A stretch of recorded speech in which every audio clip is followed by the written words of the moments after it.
I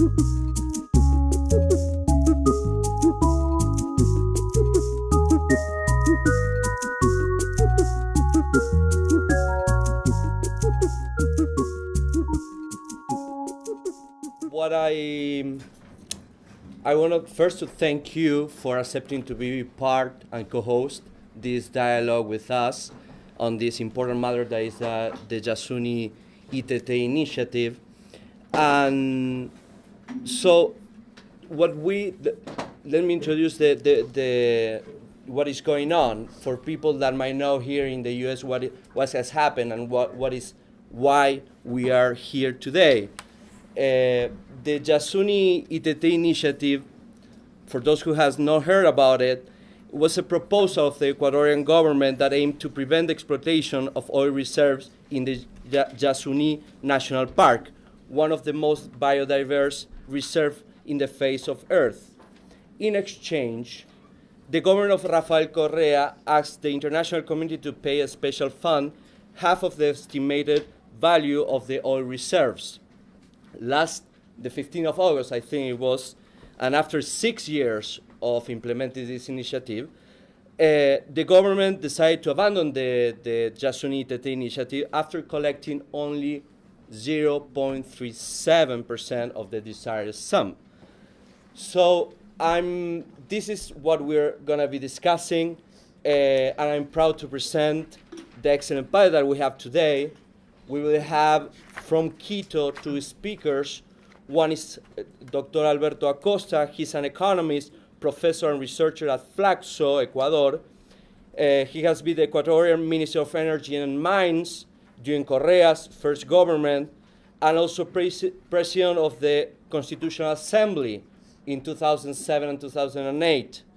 We also have, and we hope she arrives, Daniela Salazar, who is a lawyer, expert on human rights, and professor at the College of Law at the University of San Francisco and the University Simón Bolívar.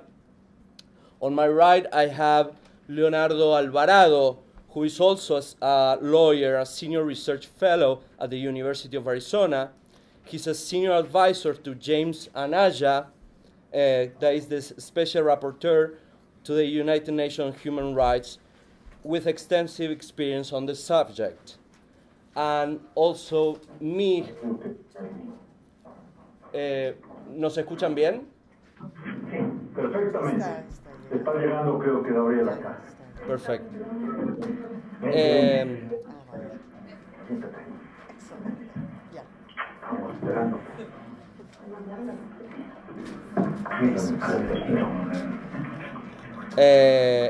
Well, and also me, I'm a political. See, I have to introduce myself. It's not the first time I do that. I'm a political scientist, and I'm wearing 2 hats.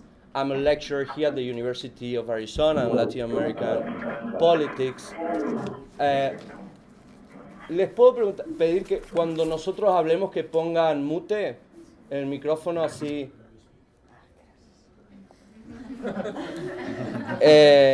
And I'm also the director of Asuntos, a regional think tank that was supposed to be helping us transmitting online, alive, the conference, but we have a technological problem here. I couldn't share it. So before I pass the microphone to the experts, I want to share with you my thoughts on the matter and explain why I wanted to bring this case to the table. I think the Yasuní Initiative is not circumscribed to Ecuador. It also represents a symptomatic of dozens of similar social/economic/environmental conflicts all over the region. What is happening in Yasuní-ITT is symptomatic of what is happening or have just happened in Iticahuasu or Tibnis in Bolivia, in Bagua, in Peru, the Mapuche community in Chile, and dozens of many others around the region. What is the reason why this is happening? What we see is that in the last decade, the commodity prices have recovered a century of volatility and decline of prices. In a decade, we have recovered 100 years. What we have, Indians, Chinese, Turkish, now buy cars, have multiplied their consumption of meat, they build, they invest, they spend. Therefore, the demand of energy, food, metals, and other resources have soared. This fact have favored the economies of the regions. That's the bright side. We heavily rely on the export of our natural resources. The expansion of the extraction of natural resources goes to an extent that Latin America has doubled its share of the world economy in the last 10 years. Even the British journal, The Economist, that you know, mentioned that we are entering into the Latin American decade. The downside of all of this is that countries are moving the extractive frontier to protected areas and to places where indigenous people live. Therefore, this process, what is going on, raises important questions about the north-south relation, the tension between economic development and the environment, the rise of indigenous people, and the insertion of Latin American economies in the world. I want to share with you 3 thoughts about this. First, goes to the international level, especially the relationship between Latin American countries and the world in this matter. The Yasuní-ITT is part, and was part, of the growing tendency of climate change summits, multilateral organization, the environmental organization, most of them based in developed countries, that advocate for protection of the environment and indigenous populations. The United Nations, the International Labour Organization, the WTO promote legislation in this direction. We will have experts that will be commenting on this.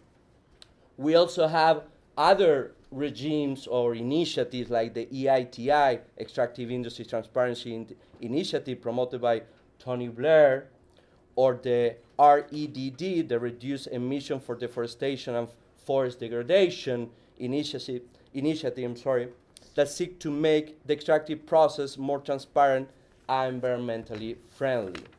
So the Yasuní-ITT was part of this trend. It aimed at leaving the trees standing and to create a fund for social development and environmental protection. However, the questions I have, do this scheme actually work? It looks like, in this case, didn't. Is Correa right when he accused the developed countries of hypocrisy? Or how we make them work? Is this the direction we should take? On the other hand, Latin American economic affairs are increasingly south-south. It's not only with the developed countries.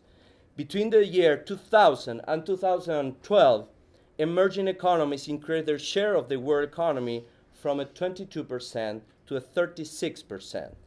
Then, increasingly, the region is becoming a supplier of natural resources for the industrialization of Asia. Then, this is another question that I have. It seems that the challenge is not changing partners from the northern countries to other south, but basically to change the business model that Latin America has. This takes me to my second reflection, that is at the national level. In a recent book, Howard Harstad, I'm sorry, my Norwegian is not very good, I don't know how to pronounce that, he pointed out that Latin America has deepened its extractivist model. He points out that what is happening in Latin America today is not qualitatively different to what happened in the last quarter of the 19th century. That is, the dependency on the extraction of natural resources, low diversification of the economies, and high dependence on international markets. Even Brazil has primarized its trade to the world. I don't know if primarize is a word. Primarization? Prioritized. Okay. No, it's a primary products. Oh. Okay. Whatever. So what we had in the 19th century, we were suppliers to the Industrial Revolution. Now we're suppliers to industrialization and the development of Asia. So one of the challenges that we have now at the national level is that our societies are not the same ones than the ones of the 19th century. Now we are more conscious on the impact of man on nature, and also countries have granted more rights to native populations. In the last 30 years, most of the countries in Latin America live in democratic regimes.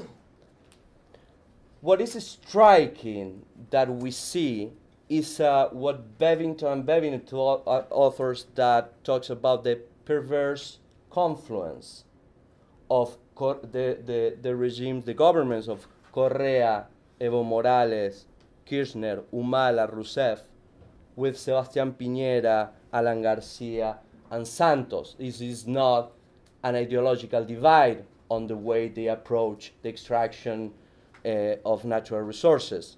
The wave of progressive government have not changed the extractive profile of their economies, and difference among them lie on the level of the share that they take, the rents that they take from the extraction.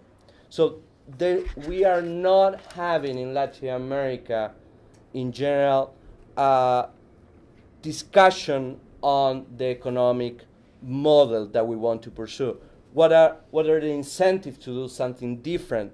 Is it possible to avoid this model of economic model? And also we might want to learn what other countries have done before in history. And my third comment, goes to the plethora of social tensions now at the subnational level that we see all over the region.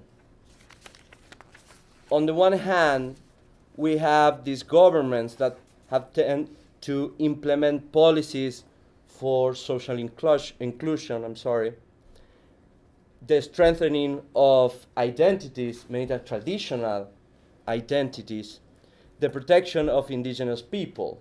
In the case of Bolivia and Ecuador, they have even changed their name. Now they are plurinational countries in their names, and they have that included.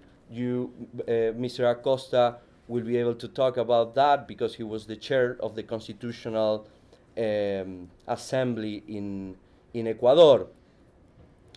So, and this is not less important, with the growing fiscal revenues that these countries, the Latin American countries, have achieved in the last 10 years, they have implemented social policies that aim at eradicating poverty and inequality.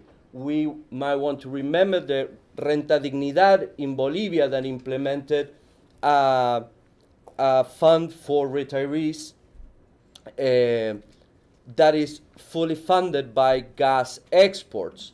And even Morales said, without gas exports, there are no social plans. Countries in the region have levied 70 million people out of poverty and moved them into the middle class. This is not a small achievement, this is very important. But on the other hand, they pursue an economic model of development that is unsustainable and invades the places where indigenous communities live, or those that are supposed to be protected and enhance their rights, now they are threatened. So what we see that many times this idea of national development collides against the rights and will of indigenous populations. Many times we've seen progressive presidents accusing of terrorists or people against the development of the country to the populations that were against these extractive industries. So these tensions between national development and social justice be solved? In this sense, one of the initiatives that we are implementing and currently is happening in Ecuador, the role of referendums that I think that will be addressed later. What is the role, especially when we face communities that are at voluntary isolation? I don't know if that's the expression, voluntary isolation. So all of these questions, I think, that I'm bringing, I think, are important to understand current Latin American affairs and challenges for the future. So now, let me please hand the microphone to Mr. Acosta